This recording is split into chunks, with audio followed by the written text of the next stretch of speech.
Quero convidá-lo a abrir as Escrituras no último livro, Apocalipse, capítulo 3, versículo 14.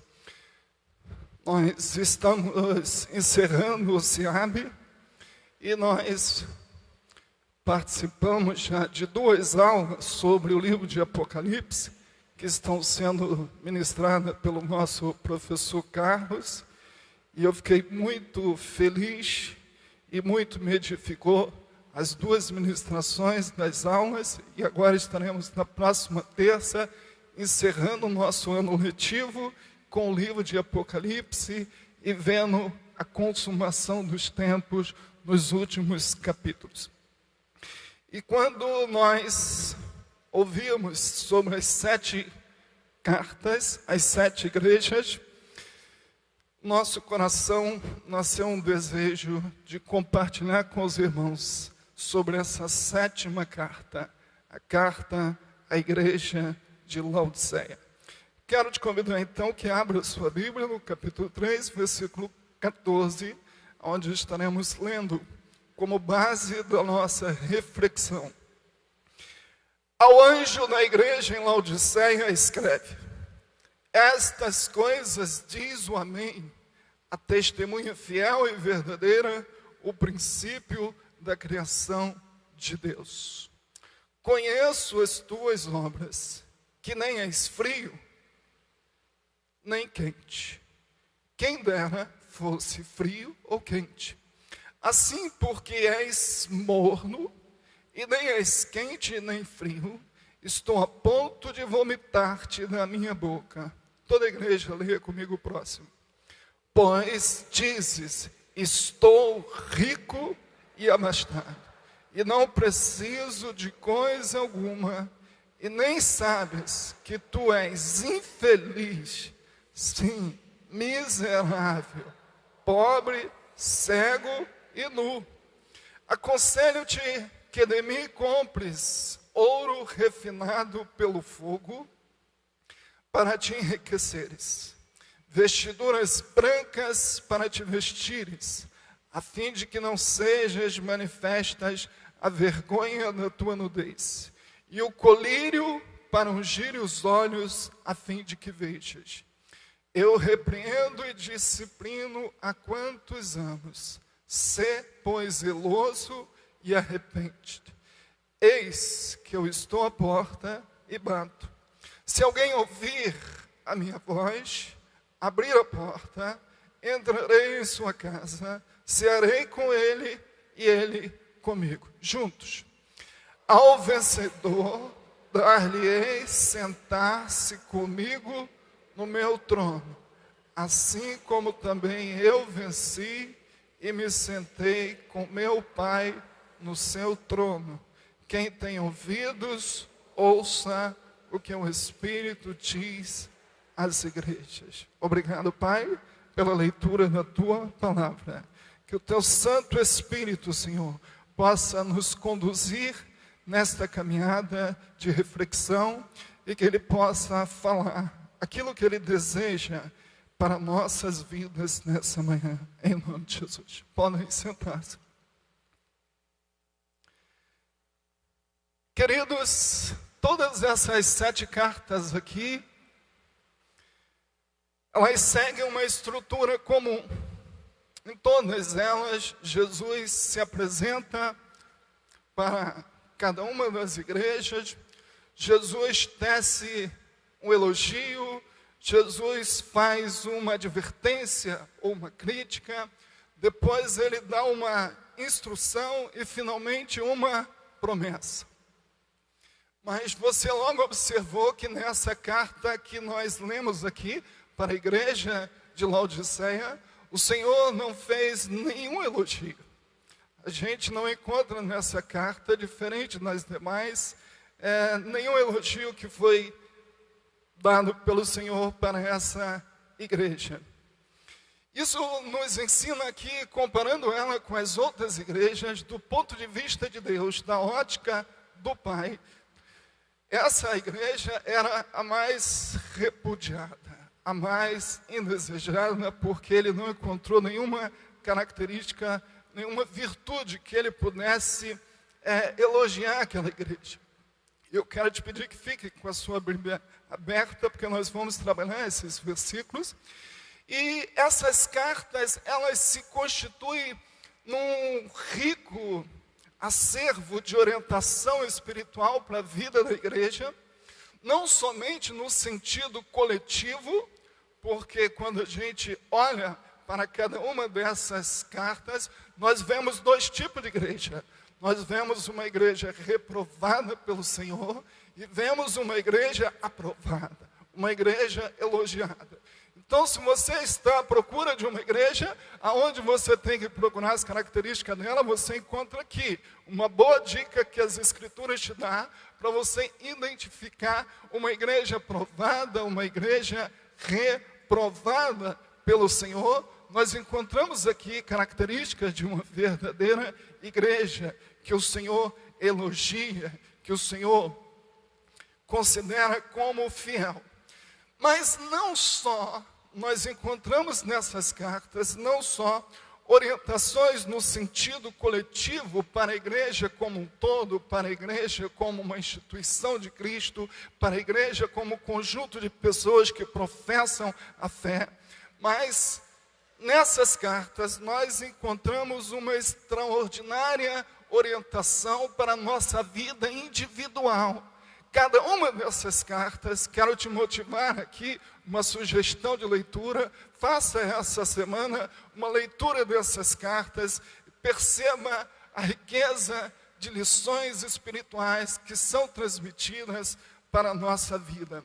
Então nós encontramos em cada uma delas, individualmente, uma riqueza devocional, uma riqueza para a nossa piedade muito grande. E todas elas nos motivam a continuar fiel. E fiel até a morte, se preciso for. E todas elas nós encontramos uma promessa no final. A promessa para os vencedores de Cristo. E hoje nós escolhemos trazer aqui no nosso tempo uma reflexão sobre essa carta. A carta à igreja de Laodiceia. Encontramos nessa carta uma grande semelhança com as características que são colocadas aqui nessa carta e as características que nós encontramos na forma de ver o cristianismo, na forma de pensar, na forma de viver o cristianismo dos nossos tempos. Eu vejo que há uma grande semelhança entre as características dessa carta e a forma de se pensar sobre a vida cristã e de se viver a vida cristã que nós encontramos em nossos dias. E quando a gente olha para essa carta, nós observamos algumas peculiaridades que Cristo faz ao anunciar essa carta, ao ditar essa carta para João. E ele começa dizendo que logo no versículo de número 14, que a carta era dirigida para a igreja que ficava onde? Em Laodiceia. E uma das coisas que a gente aprende aqui, que essa igreja, ela tinha um retrato da sua cidade. Por quê? Porque a cidade de Laodiceia era uma cidade extremamente conhecida por sua grande riqueza. Laodiceia tinha um privilégio de estar numa posição onde ficava as estradas que iam para 3 regiões. Iam para Colossos, ia para Hierápolis e ia para Laodiceia. Ela ficava então numa posição privilegiada. Isso fazia com que ela fosse um grande centro comercial. Os comerciantes faziam dali o seu império. Essa cidade tinha várias pessoas, muitas pessoas, com muito dinheiro. Era conhecida como a cidade dos milionários, porque era uma cidade que exportava tecido para os diversos países.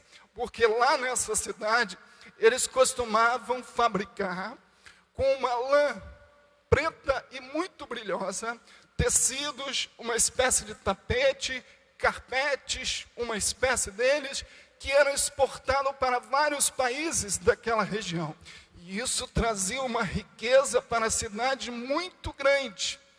Outro privilégio que essa cidade também tinha é porque nesta cidade ela estava localizada em um lugar privilegiado de fontes, ou seja, as águas que existiam em Colossos e as águas que existiam na sua vizinha Hierápolis eram as águas que vinham para abastecer essa cidade. E as águas de Colossos eram conhecidas por serem águas muito frias, águas geladas, e as águas de Hierápolis eram conhecidas por serem águas quentes. E daí, a cidade de Laodiceia, ela recebia as águas que vinham dessas duas cidades. Mas só que quando a água chegava lá, a água estava morna. Agora você entende por que Jesus usou essa linguagem para compará-los com a temperatura da água morna? Eu aprendo aqui uma lição muito especial. Deus sempre nos fala de forma que nós possamos entender a mensagem para o nosso coração. Jesus nos seus ensinamentos, ele sempre usou coisas simples, coisas conhecidas, comparando o reino do céu a diversas coisas, para que aquelas pessoas pudessem entendê-lo, para que aquelas pessoas pudessem perceber a mensagem do Evangelho. E quando nós falarmos sobre Deus, quando nós ensinarmos sobre Deus, quando nós testemunharmos sobre as coisas do céu, nós precisamos trazer o céu às pessoas, nós precisamos trazer Deus ao nível da compreensão das pessoas. Isso quer dizer o quê? Assim como Jesus usou aqui essa linguagem para falar à igreja de Laodiceia, comparando a sua vida espiritual às águas mornas que eles conheciam, dessa mesma forma é o nosso desafio, sempre fazermos essa analogia, essa forma de falar. Às vezes nós falamos de Cristo, às vezes nós falamos de Deus, às vezes nós testemunhamos, parece que nós estamos incorporados numa linguagem de crente, e a gente fala de coisas que às vezes o ímpio não entende, a gente usa uma linguagem que às vezes a pessoa não entende, mas o nosso desafio é dar o testemunho de Cristo, de forma com que as pessoas recebam o céu, comparando com as coisas que eles conhecem, para que a mensagem do céu entre no coração deles. E eu aprendo essa lição espiritual aqui. E nós percebemos também, nessa igreja, logo no versículo de número 15, que Jesus fala para ela, olha aí na sua Bíblia, conheço, leia comigo, conheço as tuas obras. Conheço as tuas obras. Cristo está fazendo uma avaliação daquela igreja. Em todas as cartas anteriores, ele fez essa avaliação. E aqui, ele faz uma avaliação dessa igreja. Eu conheço as tuas obras. Eu sei que você não é quente, nem é fria. Vocês são mornos. E por que vocês são mornos? Se vocês continuarem como mornos, vomitar-te-ei da minha boca. Cristo usa palavras severas, Cristo usa palavras duras para se dirigir àquela igreja. Mas no versículo de número 17, nós encontramos a razão principal por que ele faz essa avaliação dessa igreja. Está aí com a sua Bíblia aberta? O que é que diz? Pois dizes. O que é que eles diziam? Mais uma vez, o que é que eles diziam? Estou rico e abastado, e não preciso de coisa alguma, e nem sabes que tu és infeliz, sim, miserável, pobre, cego e nu. O que nós vemos nesse versículo? nós vemos duas avaliações. A avaliação que Cristo fazia na sua igreja e a avaliação que a própria igreja fazia de si mesma. Na avaliação que Cristo fazia na sua igreja, ele dizia para ela que, na verdade, eles não eram os ricos que eles imaginavam ser. Eles não eram os abastados que eles imaginavam ser.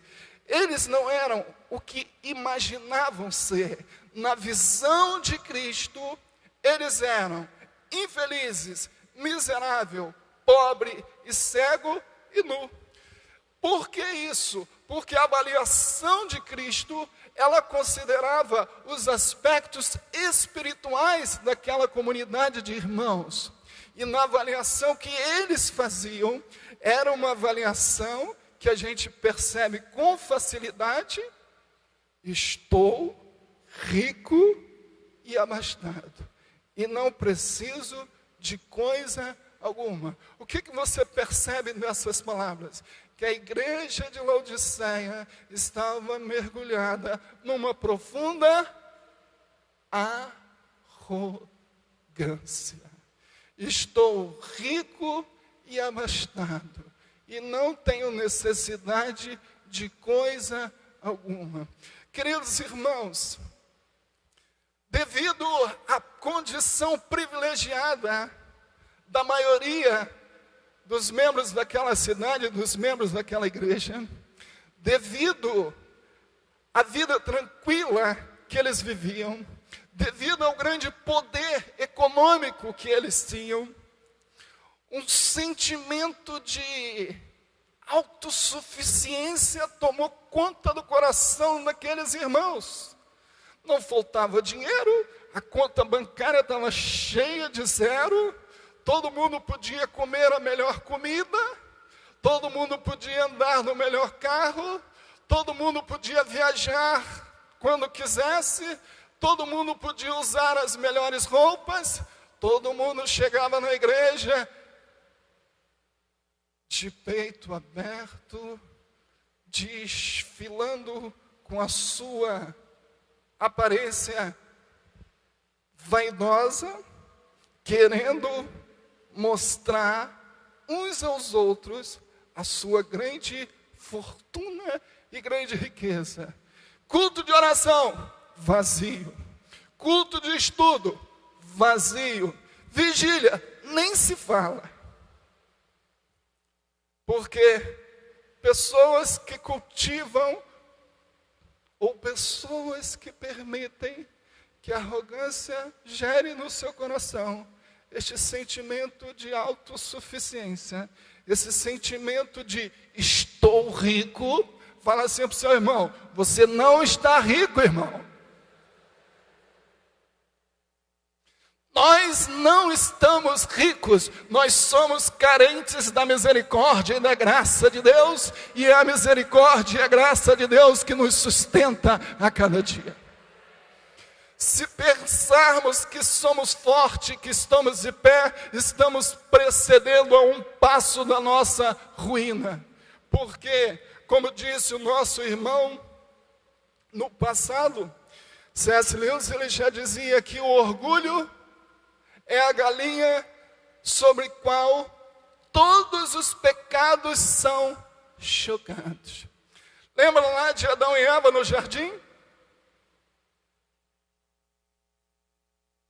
O sentimento que tomou conta do casal foi o sentimento da independência de Deus. Deus falou para não comer? Não pode comer sim. Ainda mais a serpente disse para ele assim: ó, do dia que vocês comerem, vocês serão iguais a Deus. Ou seremos iguais, então não teremos mais a dependência de Deus.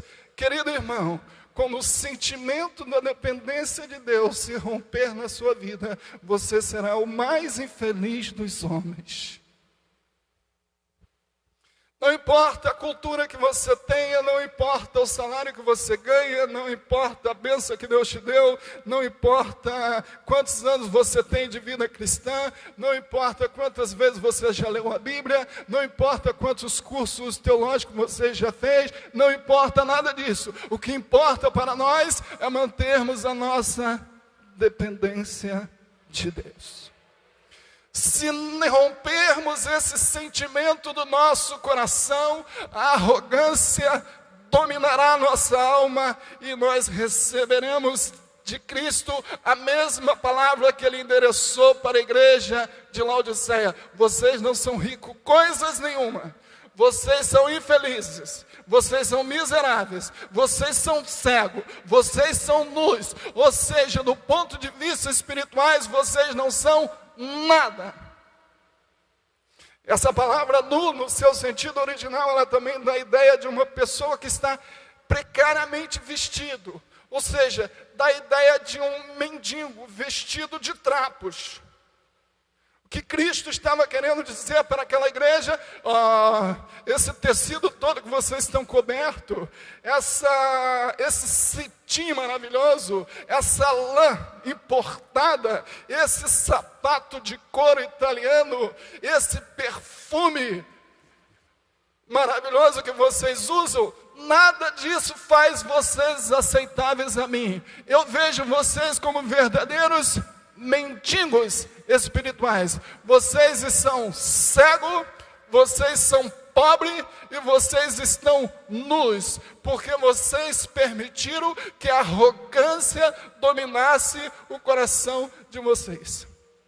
Sabe o que gerou a mornidão no coração dessa igreja? Foi exatamente o sentimento de autossuficiência de Cristo. Sabe o que gerou esse estado de indiferença? Sabe o que gerou esse estado de apatia espiritual na vida dessa igreja? Foi exatamente o sentimento de soberba que dominou o coração daquela comunidade. Foi isso que trouxe a reprovação de Cristo para aquela igreja. Queridos irmãos, a nossa arrogância, às vezes ela se expressa no nosso pensamento equivocado de acharmos que somos melhores do que o nosso irmão só porque não praticamos determinados pecados. O sentimento naquela igreja era um sentimento de autossuperioridade, de olhar para a vida do irmão e falar assim: aquele irmão faz isso, eu não faço. Aquele irmão toca naquilo, eu não toco. A partir do momento que nós permitimos que a nossa visão do nosso irmão nos coloque numa posição de melhores que eles, estamos sendo dominados pelo sentimento da arrogância. É um grande perigo quando nós olhamos para as pessoas e achamos que em algum ângulo, de alguma forma, nós somos melhores do que ela. Quero te dizer uma notícia nessa manhã: todos nós fomos comprados pelo mesmo sangue e pelo mesmo sacrifício. Isso não nos dá o direito, de forma alguma, de pensarmos que somos melhores. Essa é uma tentação que teremos que sempre resistir, porque ela sempre abaterá sobre o nosso coração. E o dia que cedemos, estamos entrando no caminho da igreja de Laodiceia. Aqui não tem melhor, aqui tem servos do Deus Altíssimo, aqui tem pessoas que estão no processo da santificação. Uns já subiram um degrau, outros já subiram 2 degraus, outros já subiram 3 degraus, mas está todo mundo subindo. Não importa qual degrau você está, na sua escala de santificação, todos nós estamos prosseguindo para o alvo. E qual é o nosso alvo? É Cristo. Cristo é o nosso alvo. Mas, queridos, um grande problema também que a nossa arrogância gera no nosso coração, e isso era o que acontecia no coração dos irmãos daquela igreja. A arrogância nos faz perder a compaixão pelos pecadores. Vou repetir. A arrogância nos faz perder a compaixão pelos pecadores carentes da graça de Deus. A arrogância faz com que nós deixemos de nos preocupar pela salvação deles. E nós nem mesmo oramos para que ocorra a salvação dessas pessoas. Um dos grandes problemas de nosso coração ser dominado pela arrogância é que a arrogância, ela elimina com seu sentimento de compaixão.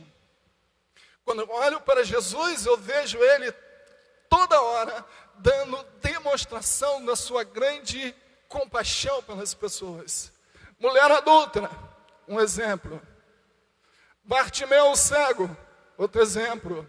A viúva do filho de Naim, outro exemplo. A mulher hemorrágica, outro exemplo.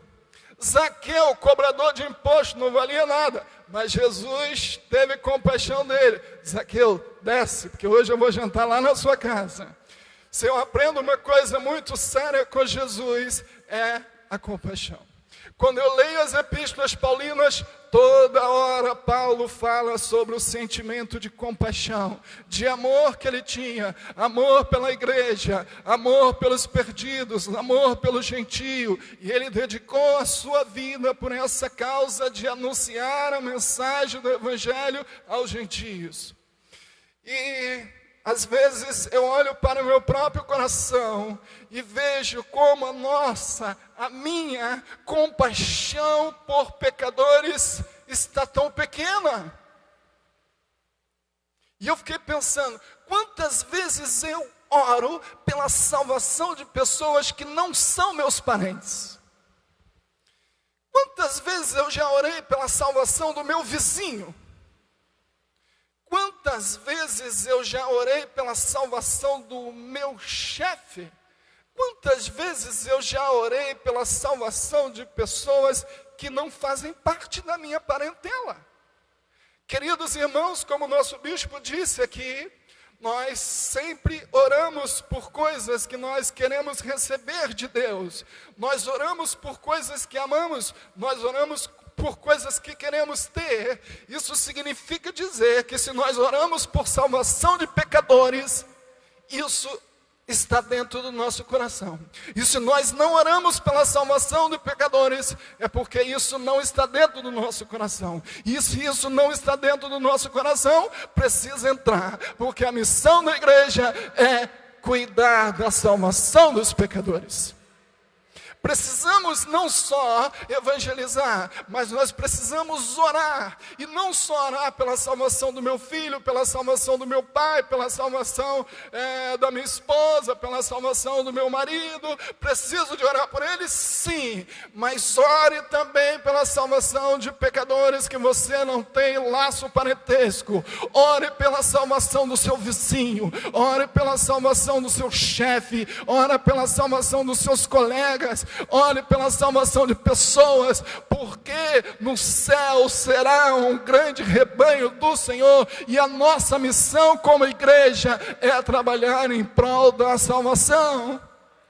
E eu fiquei lembrando que nós precisamos acender no nosso coração esse sentimento de orar pelos pecadores. Às vezes olhamos para os pecadores, é um bêbado, é um alcoólatra, é um viciado, intitulamos, damos rótulos.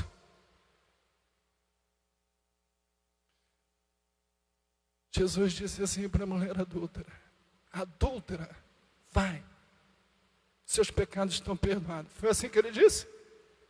Ele não rotulou, ele disse, mulher.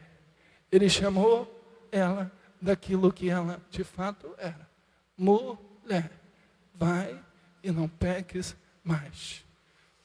Quando o nosso coração está com pouco amor, nós rotulamos as pessoas. Se o nosso coração está cheio de compaixão, nós tratamos as pessoas com a graça de Deus, como elas devem ser tratadas. Queridos irmãos, essa igreja se tornou morna porque a arrogância tomou conta do coração daqueles irmãos. E eu fiquei pensando também que outra coisa que a arrogância gerou no coração daquela igreja foi perder o prazer pela simplicidade. A simplicidade é uma virtude quase que em extinção na nossa sociedade. Na igreja de Laodiceia, o prazer pela simplicidade era algo que já estava em extinção. O que quer dizer isso? A igreja, ela tinha absorvido os valores da sua cidade, que eram valores voltados para a grandiosidade, valores voltados para a ostentação, valores voltados somente para os holofotes, para coisas grandes, para fama, para riqueza. Vamos orar para o irmão, que o irmão comprou uma casinha no conjunto habitacional. Essa oração não tinha muita evidência. Vamos orar pelo irmão, porque o irmão acabou de terminar a construção da sua grande mansão. Amém. Queridos, a grande influência desse mundo sobre nossa vida é querer que nós percamos o prazer nas coisas simples que Deus tem para nós.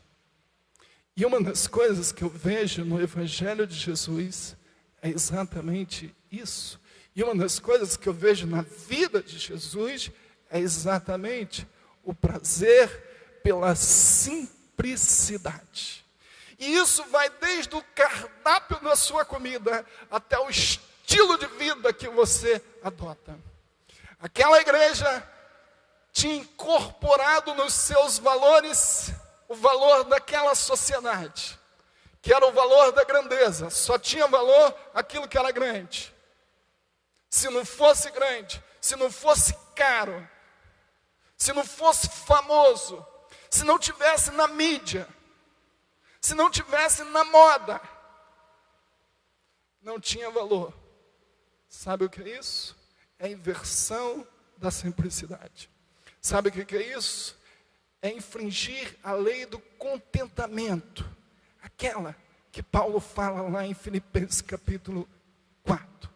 A lei do contentamento é aquela que reconhece com o coração grato a Deus tudo aquilo que Deus permite que chegue à sua mão. Se você não tem o carro do ano, mas você tem o carro simples, você louva a Deus. Se você mora numa casa simples, mas Deus te deu, você louva a Deus. Se você não tem o maior salário da sua empresa, mas você está trabalhando e você ganha o seu salário, você louva a Deus.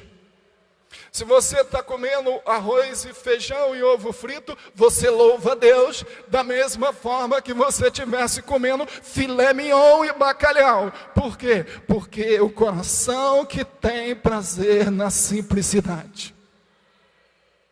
Uma das coisas que essa sociedade quer influenciar a igreja é roubar da igreja o prazer pela simplicidade. E a igreja de Laodiceia tinha sido atacada por esse mal, porque os irmãos haviam perdido o prazer pela simplicidade. Essa roupa não é de marca. Esse sapato não é de marca. Essa camisa não está na moda.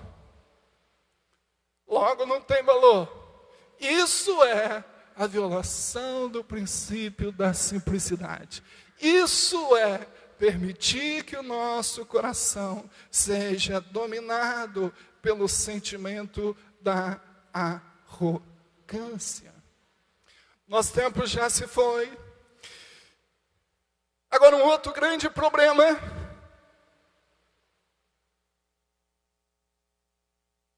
que nós vemos nessa igreja. Devido à sua condição, como que a igreja se classificava? Como que eles diziam? Estou rico. Fala comigo. Estou rico. Você vai sair daqui lembrando dessa expressão. Estou rico. Por que eles falavam isso? Porque o seu coração via eles dessa forma. Era o coração dominado pela soberba, pela arrogância. Mas, queridos irmãos, nós vemos não só que Cristo fez uma avaliação dessa igreja, e a avaliação que ele fez foi a avaliação real, a avaliação verdadeira, mas nós vemos que, do ponto de vista que eles se autoavaliavam, eu aprendo uma lição importante aqui, eles se avaliavam como uma igreja perfeita, como uma igreja padrão, como uma igreja rica, como crentes fiéis, como crentes sinceros, mas Cristo vem nada disso. Eu conheço a obra de vocês, nada disso. Vocês, na verdade, estão fazendo avaliação totalmente equivocada. E eu aprendo uma importante lição com isso. O nosso coração, como disse o próprio Jeremias, no capítulo 17, versículo 19, enganoso é o coração do homem. Quando nós nos autoavaliamos, nós às vezes podemos cometer o mesmo erro da igreja de Laodiceia. Estou rico. A nossa autoavaliação às vezes pode nos trazer o mesmo perigo espiritual. Acharmos que estamos num nível de espiritualidade tão maravilhosa, tão bom, estamos tão íntimos de Cristo, quando na verdade, na visão de Cristo, estamos como que cegos e nus. Isso nos ensina que aquilo que você faz, aquilo que você acha que é certo, não se torna certo só porque você está achando que é certo. Se o mundo diz assim, não importa o que você faça, se você faça com amor. Essa é a escola do mundo, esse é o valor do mundo. Não importa o que você faça, se você faça com amor. Deixou a mulher em casa e arrumou outra, deixou ela com 3, 4 filhos e arrumou outra, porque o amor estava movendo o coração. Deixou o marido, foi com outro, deixou os filhos em casa, porque o amor estava movendo o coração dessa pessoa. A sociedade diz, o que importa é ser feliz. O que importa é seguir o seu coração. Quero dizer uma coisa, isso são valores do mundo que querem se infiltrar na igreja. Não importa o que você pensa sobre o pecado, ele sempre vai ser pecado. Não importa o que você pense sobre ser certo ou ser errado, o seu paradigma, o seu guia de aferição não é o que você pensa, não é o que você imagina, não é o que você aprendeu. O seu guia tem que ser as Escrituras. Nem mesmo o seu coração pode te autorizar, porque o nosso coração às vezes nos engana. Nem mesmo outras pessoas que estão falando, é isso mesmo, você deveria agir dessa forma, você está certo. Também não serve como aferição para a nossa autoavaliação. A única coisa que nos pode avaliar é as Escrituras Sagradas. Se as Escrituras diz que é certo, é certo. Se as Escrituras diz que é pecado, é pecado. Se você concorda, não tem problema. Se você não concorda, não tem problema. A verdade de Deus é imutável. E eu aprendo que essa igreja fazia uma avaliação de si equivocada, porque ela se guiava no seu próprio coração. E o coração dessa igreja estava dominado pela sua arrogância. Logo não podiam perceber quão longe de Deus eles estavam.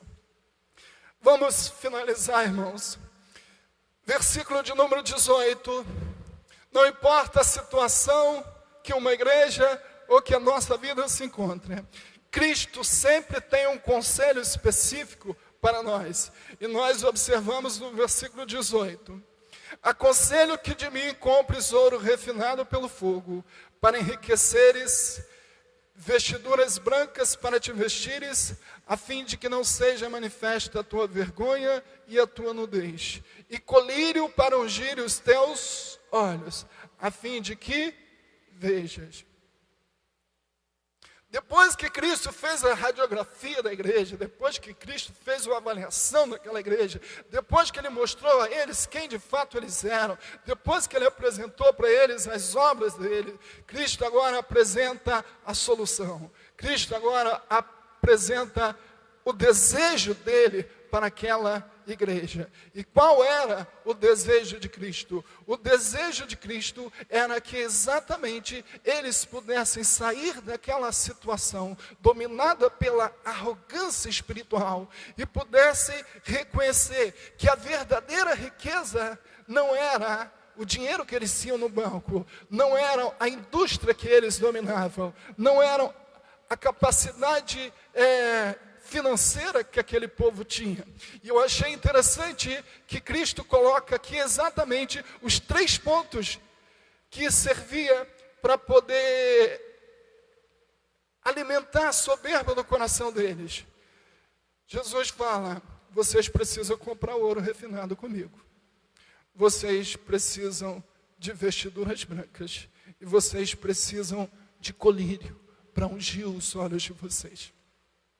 Aquele povo sustentava a sua soberba baseada na sua riqueza.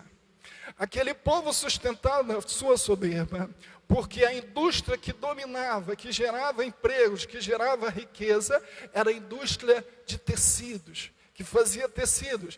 E aí Jesus fala nada disso. E vocês precisam comprar vestiduras brancas. E outro motivo de orgulho daquele povo era que naquela cidade tinha medicina mais avançada naquela época.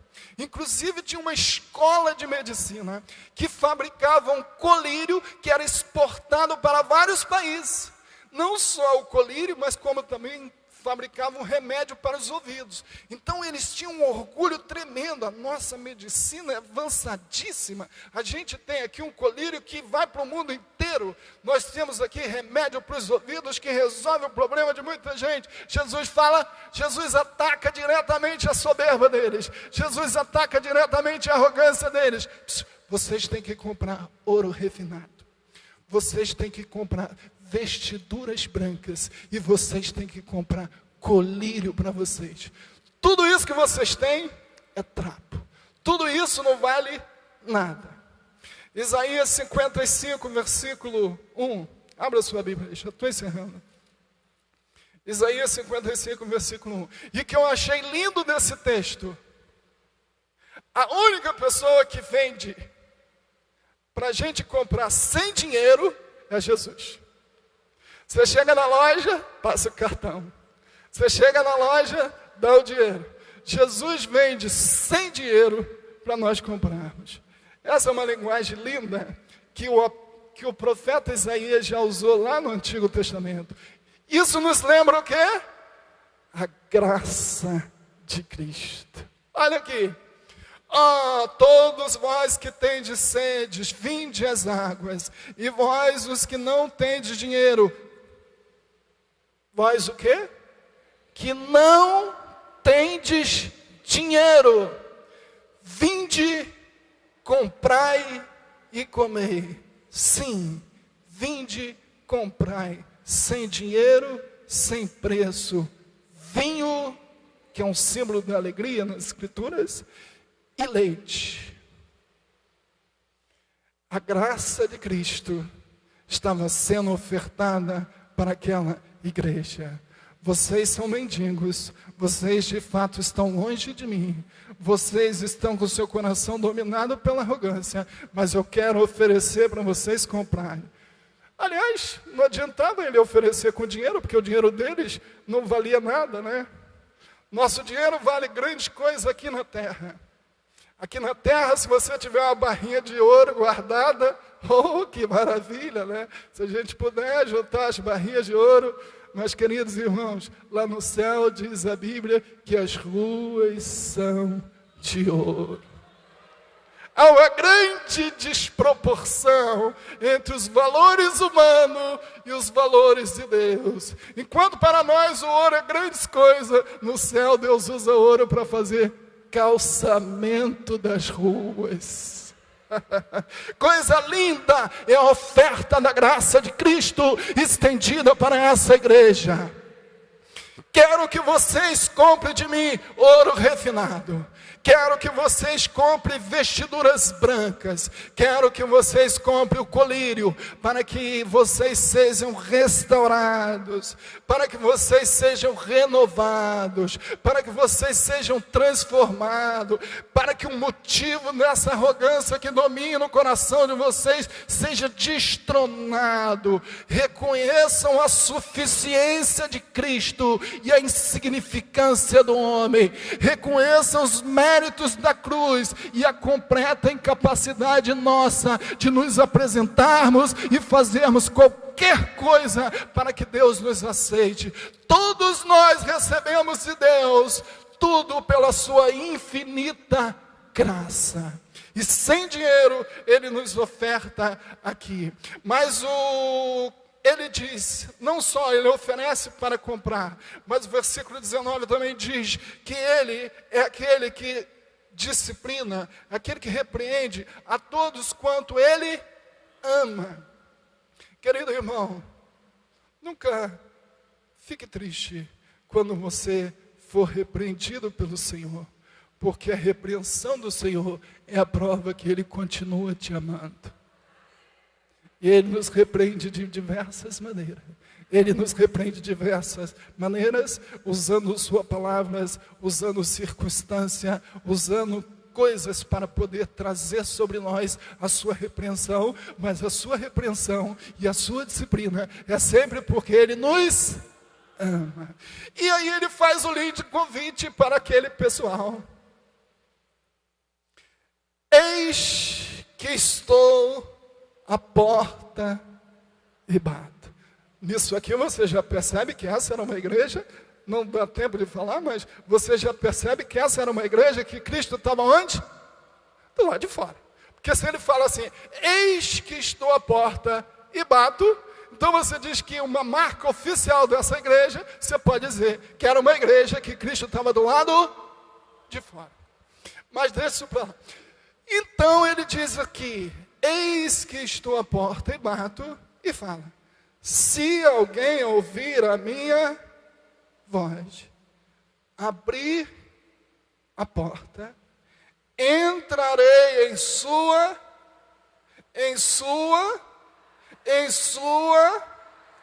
casa,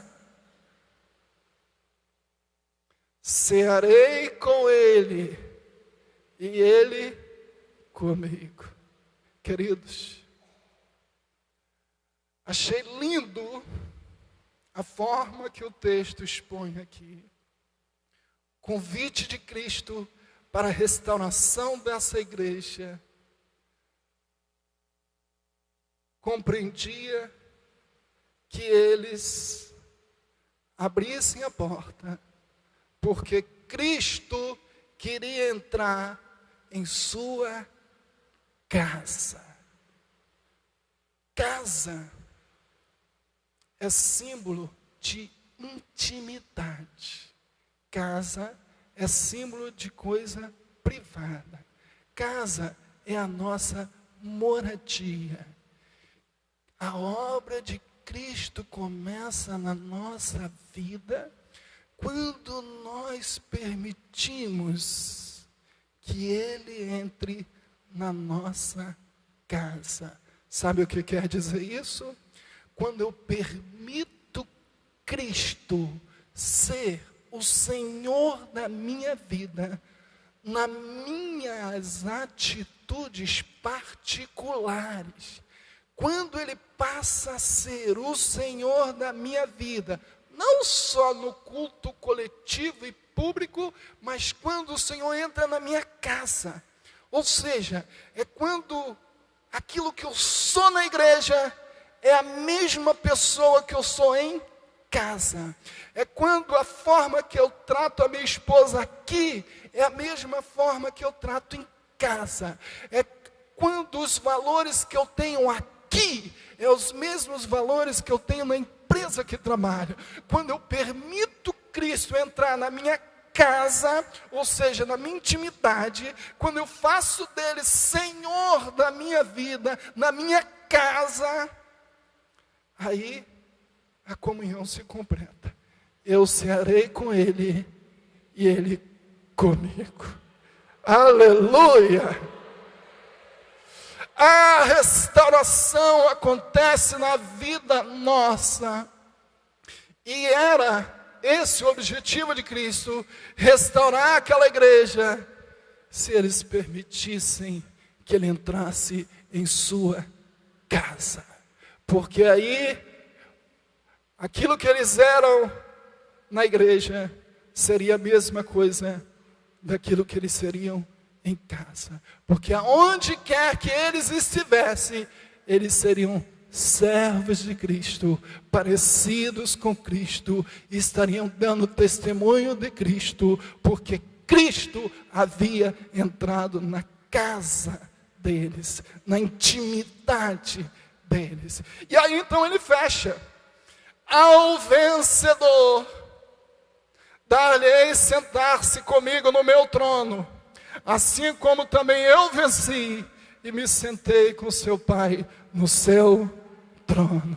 Ou seja, ele fala aqui da glorificação futura. Ele fala aqui do estado aonde todos os vencedores, aonde todos aqueles que honram e servem e amam a Cristo, estarão para sempre com Ele na sua glória eterna. A consumação de todas as coisas, a finalização de toda a história da raça humana, se consumando na glorificação da igreja com Cristo na eternidade. Queridos irmãos, o nosso desejo, vamos estar de pé. Nosso desejo é que essa palavra traga no seu coração uma profunda avaliação. Primeiro, que tipo de valores tem dominado o meu cristianismo? Será que eu estou me permitindo ser influenciado por essa enxuva de violação de preceitos divinos que nós vivemos em nossa sociedade? Será que o meu cristianismo